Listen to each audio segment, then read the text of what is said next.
अगर जैन लोग सच में उस जगह का विकास करना होता तो पारसनाथ आज इतना पिछड़ा नहीं होता, बहुत आगे निकल चुका होता। अब वैष्णो देवी देखिए, वहाँ के लोकल लोगों का विकास हुआ। आप केदारनाथ चल जाइए, लोकल लोगों का विकास हुआ। और रहा बात पर्यटन स्थल का, तो झारखंड में बहुत सारे ऐसे पूजनीय स्थल है जिनको पर्यटन स्थल घोषित करके सरकार ने उसका विकास किया। नहीं, उसी नोटिफिकेशन जिस नोटिफिकेशन का विरोध हो रहा है उसी में रजरप्पा को भी पर्यटन स्थल घोषित किया गया। वो भी किसी धर्म का आस्था का केंद्र है। फिर गिरिडीह में एक हरिहर धाम मंदिर है, शिव भगवान का मंदिर नदी किनारे, उसको भी पर्यटन स्थल घोषित किया गया उसी नोटिफिकेशन में। फिर रामगढ़ में ही कैथा में एक महादेव बूढ़ा मंदिर है, उसको भी पर्यटन स्थल घोषित किया गया। पर इन जगहों पर विवाद नहीं, सिर्फ विवाद वही है। अगर देखा जाए तो पूरे भारत में कहीं विवाद नहीं है। वाराणसी में भी आप देखिए, लोग पूजा करने भी आते हैं, घूमने भी आते हैं, विदेशी सैलानियां भी आते हैं। लेकिन पारसनाथ को एक अलग मुद्दा बनाया गया है। अब उसके पीछे बहुत बड़ा साजिश है। तो पूरा विश्व सरकार करने चाह रहा है, 3 लोग फिर आरोप कर दे रहा है। इतना बड़ा तीर्थ स्थल है, पूरा विश्व से आदमी आता है, अब वहीं के लोगों को रोजगार नहीं। वहीं के लोग रोजगार नहीं। आप जाके वहाँ पे देखिए किस तरह वहाँ का माहौल है, ना खाने का व्यवस्था, ना पीने का, ना बढ़िया से कोई व्यवस्था नहीं है। और सरकार वहाँ पे डेवलप करने चाह रहा था, अभी लोग फिर जैन धर्म आप ठीक कर दे रहा है कि नहीं होगा, वहाँ ऐसे होगा। झारखंड का संबंध विवादों से बहुत पुराना है, अभी भी फिर से एक नया विवाद चल रहा है। पारसनाथ का जिक्र झारखंड समेत पूरे विश्व में चल रहा है, आप सब जानते हैं। इससे बहुत बात करने की आवश्यकता है नहीं। हम यहाँ मौजूद किस लिए हैं इसका भी बात हम आपको बता दें। पारसनाथ को राज्य सरकार ने पर्यटन स्थल घोषित किया था, लेकिन बवाल के बाद फिर उसे वापस ले लिया। अगर वो पर्यटन स्थल घोषित हो जाता तो शायद कई लोकल रोजगार निकलकर सामने आते, लेकिन इतना बवाल खड़ा हुआ कि केंद्र सरकार को उसे वापस लेना पड़ा। राज्य सरकार की भी सहमति नजर आ रही, जो दिख रही। उस आसपास के इलाके में कितना विकास हुआ नहीं हुआ हम आपको दिखाएंगे, लेकिन हम इस खबर को जो दिखा रहे हैं वो उससे ज़्यादा इम्पोर्टेंट है। ये भीम टी स्टॉल है, मोराबादी में ये चाय दुकान लगता है, और जिस व्यक्ति ने इस चाय दुकान को लगाया है वो व्यक्ति उसी इलाके से है, पारसनाथ के इलाके से। रांची राजधानी से लगभग 160 किलोमीटर दूर पारसनाथ पड़ता है, और वहाँ से रोजगार ढूंढते ढूंढते ये लड़का जिसका नाम भीम है वो रांची आ गया है। जबकि पारसनाथ पर अंतर्राष्ट्रीय स्तर से लोग आते हैं, विश्व से लोग आते हैं, उसके बावजूद भी वहाँ रोजगार नहीं मिल पाया। यही सब सवाल है, हम बात करते हैं। जो लोग ये बात कर रहे हैं कि जैन तीर्थस्थल रहने से बहुत विकास होगा, ये होगा, शायद उनके चेहरे पर ये तमाचा होगा ये वीडियो। हम बात करते हैं इनसे। भीम नाम है आपका? हाँ, भीम नाम है। आप पारसनाथ के इलाके से? हाँ। तो पारसनाथ को तो पूरा विश्व जानता है। हाँ, पूरा विश्व जानता है। तो आप वहाँ छोड़कर 160 किलोमीटर दूर रांची आकर चाय बेच रहे हैं? तो वहाँ पे वैसा कुछ पारसनाथ के व्यवस्था कुछ है नहीं, तो वहाँ पे हमको 160 किलोमीटर दूर आके चाय बेचना पड़ रहा है। आप तो देख ही रहे हैं भाई, इतना जो दूर से तीर्थ यात्री लोग आते हैं तो लोग रोजगार नहीं दे पा रहे हैं। कोई कुछ नहीं रोजगार। सरकार भी जो पर्यटन स्थल जो करने चाह रहा था वो भी तो लोग रोकवा दिया नहीं, तो वो कर रहा था। हम लोग को फिर वहाँ पे बहुत रोजगार मिल जाता है और ये भी करने को मिल जाता है, तो वहीं पे हम लोग रह जाते। लेकिन अभी अगर पर्यटन स्थल घोषित करती सरकार तो वहाँ डेवलपमेंट होता तो फिर हम लोग वहीं पे दुकान करते, इतना छोड़ते नहीं पड़ता हमको, नहीं तो फिर। अच्छा, आप उसी इलाके से हैं? हाँ, उसी इलाके से। एक बात बताइए कि जैन तीर्थयात्री जो आते हैं, जो वहाँ लोग, जो मंदिर है, जो बाकी चीज़ें हैं, कुछ लोगों का ये कहना है कि चप्पल पहन के नहीं चढ़ने दिया जाता है पहाड़ के ऊपर। अभी जो नोटिफिकेशन आया कल, उसमें ये कहा गया कि पालतू जानवर नहीं ले जा सकते हैं। आप लोग अपना घर का गाय बकरी सब कहाँ ले जाइए? हम लोग गाय बकरी सब वहीं पे जाता था अभी भी, और उन लोग अभी बोल रहा है कि वहाँ पे कोई चप्पल पहन के नहीं जाएगा, जूता पहन के कोई नहीं चढ़ेगा। वो तो ऐसा नहीं हो सकता है। तो वहाँ के लोग क्या करेंगे? तो फिर वहाँ के लोग जाएंगे कहाँ? अभी से नहीं, कितना वर्षों से चलते आ रहा है कि वहाँ पे सब भेड़ बकरी, हम लोग सब जो भी है ठंडा मौसम में लकड़ी हो गया तो जो भी हो गया, पत्ता तो जो भी सब हम लोग वहीं से काम चलता है। हम लोग आज से नहीं, पूरा बचपन से वहाँ पे करते आ रहे हैं। और अभी बोल रहा है कि नहीं चप्पल नहीं चढ़िएगा कोई, तो जूता चप्पल का नहीं, मतलब पहन के चलना नहीं है। तो सब तो नुकसान है, वहाँ नुकसान है हम लोग का। और हम लोग इतने सारे, अब अचानक कोई रोक देगा, जैसे हम लोग को तो बहुत अंदर से तकलीफ लग रहा है। अब क्या अब हम लोग क्या करेंगे ये बताइए। वहाँ मेला भी लगता है 14-15 मेला लगता है, 14-15 का मेला बढ़िया धूमधाम से मेला होता है। पहाड़ लोग सब अपना जो भी है पूजा पाठ करने के लिए लोग जाते हैं। ऊपर में मंदिर भी है, और मंदिर भी है, सारा चीज वो सब व्यवस्था है। जहरगढ़ भी है। हाँ, जहरगढ़ भी है। तो आपका क्या राय है, वो पर्यटन स्थल घोषित हो कि नहीं हो? पर्यटन स्थल घोषित होना चाहिए, वहाँ होता तो हमको उतना दूर से आके चाय यहाँ नहीं बेचना पड़ता, वहीं पे कुछ छोटा मोटा दुकान करके वहीं समय ठीक कर लेते हैं। हाँ, लोग आते तो वहाँ पे मेरा हो जाते, इतना दूर हमको भी आने की जरूरत नहीं पड़ता। ऐसे तो कई लोग और चले गए होंगे बाहर। अब बहुत लोग, आधा लोग वहाँ पे देखिए सब बाहर ही जाता कमाने लोग, सब व्यवस्था वहाँ है नहीं। वह तो पूरा विश्व सरकार जानता है। करना चाह रहा है, 3 लोग फिर आरोप कर दे रहा है। इतना बड़ा तीर्थ स्थल है, पूरा विश्व से आदमी आता है, अब वहीं के लोगों को रोजगार नहीं। वहीं के लोग रोजगार नहीं। आप जाके वहाँ पे देखिए किस तरह वहाँ का माहौल है, ना खाने का व्यवस्था, ना पीने का, ना बढ़िया से कोई व्यवस्था नहीं है। और सरकार वहाँ पे डेवलप करना चाह रहा था, अभी लोग फिर जैन धर्म आप ठीक कर दे रहा है कि नहीं होगा, वहाँ ऐसे होगा।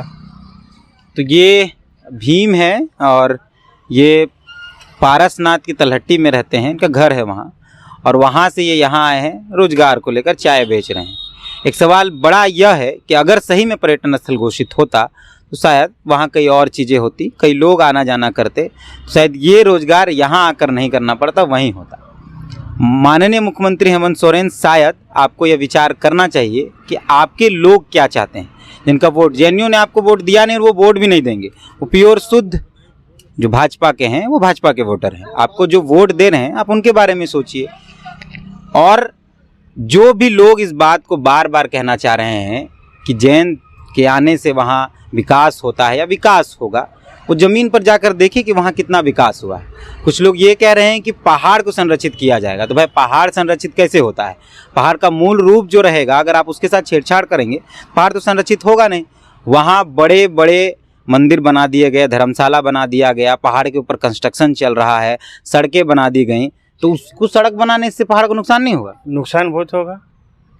इतना जो टाइल्स मार्बल लगा दिया है, अब कुछ दिन में और बड़ा बड़ा बिल्डिंग बना देगा, और फिर बोलेगा ये हमला, ये स्थल है, और जैन लोग का हम लोग का ये बना दिए, वो सब नहीं हो सकता। अच्छा, तो ये आप वहीं के हैं इसलिए पूछ रहे हैं सवाल। कभी ऐसा हुआ है कि जैन आप नहीं हैं तो आपको ऊपर नहीं चढ़ने दिया जाएगा? कभी ऐसा नहीं हुआ। अभी जो अखबार में एक आया, हम 2-4 दिन से, मतलब कल या परसों के पेपर में देखे थे कि वहाँ पे कुछ स्कूल बच्चे लोग गए थे, तो वहाँ पे रोक दिया उन लोग को कि नहीं, आप लोगों से नहीं जाना होगा वहाँ।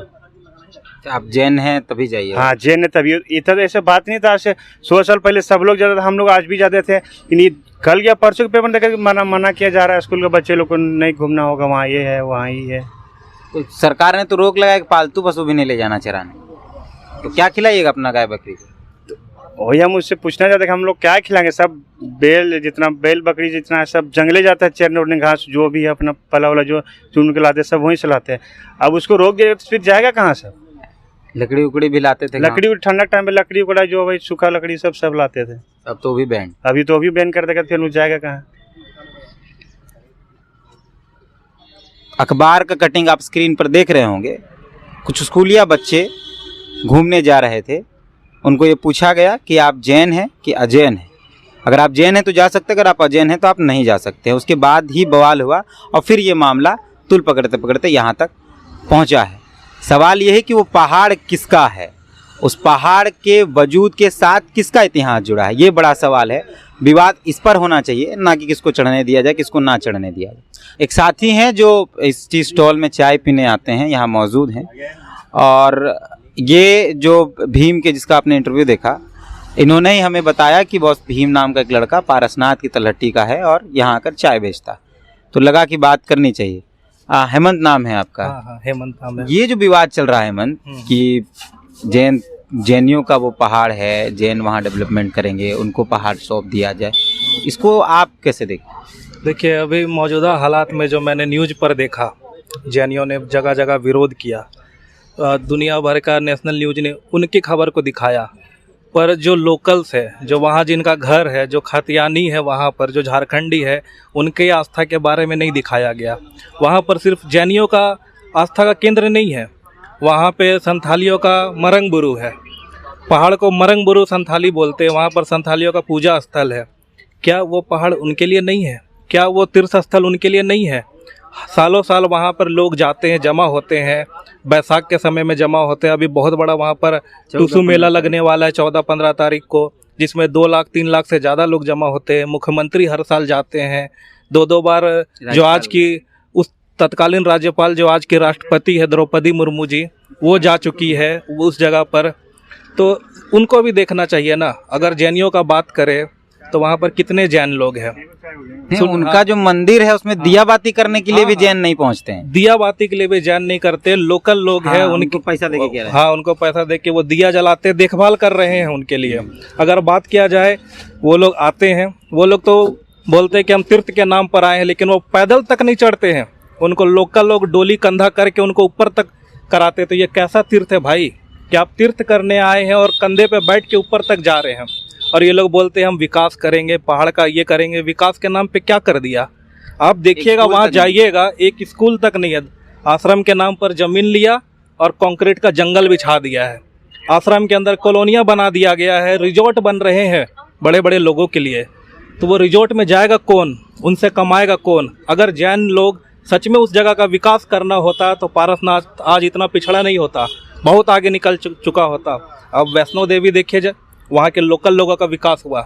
आप केदारनाथ चल जाइए, लोकल लोगों का विकास हुआ। और रहा बात पर्यटन स्थल का, तो झारखंड में बहुत सारे ऐसे पूजनीय स्थल है जिनको पर्यटन स्थल घोषित करके सरकार ने उसका विकास किया। नहीं, उसी नोटिफिकेशन में जिस नोटिफिकेशन का विरोध हो रहा है उसी में रजरप्पा को भी पर्यटन स्थल घोषित किया गया।